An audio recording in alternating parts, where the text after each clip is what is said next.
ही paneer रोलची recipe खास तुमच्यासाठी। आता आपण घेऊया 2 वाटी मैदा, 1 मोठी वाटी गव्हाचं पीठ, चवीनुसार मीठ, पाणी ॲड करून मऊसर याचा चांगला डो बनवून घ्या। एका वाटीमध्ये 2 चमचे दही, 1 चमचा तेल,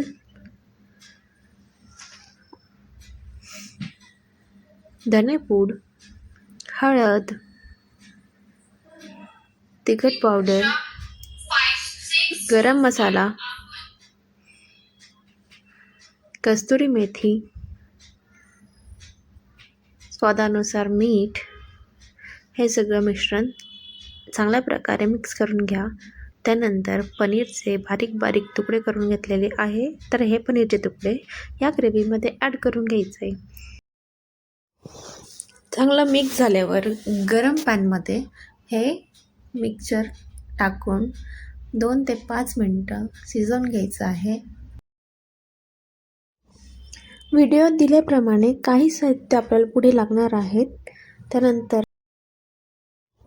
बारीक ठेचलेला लसूण, बारीक कापलेले टोमॅटो, बारीक कापलेली शिमला मिर्च आणि बारीक चिरलेला कांदा यात चांगलं मिक्स करून 2 ते 5 मिनिटं झाकण ठेवून एक छान वाफ करून घ्यायची आहे।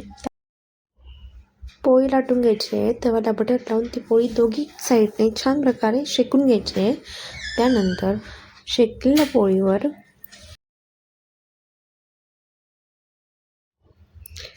मेयोनेज टाकायचं आहे, पिझ्झा सॉस टाकायचा आहे आणि तुम्हाला जर आवडत असेल तर तुम्ही टोमॅटो सॉस टाकू शकतात।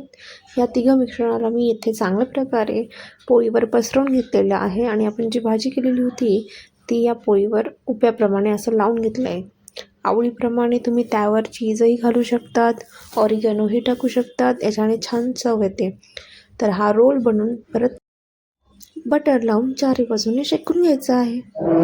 तर मंडळी, तर तुमचा तयार झाला आहे पनीर रोल। तर तुम्ही कधी एन्जॉय करतायत तोपर्यंत व्हिडिओला लाईक करा, शेअर करा आणि सबस्क्राईब करायला विसरू नका। आता जाऊन सबस्क्राईब करा। थँक्यू।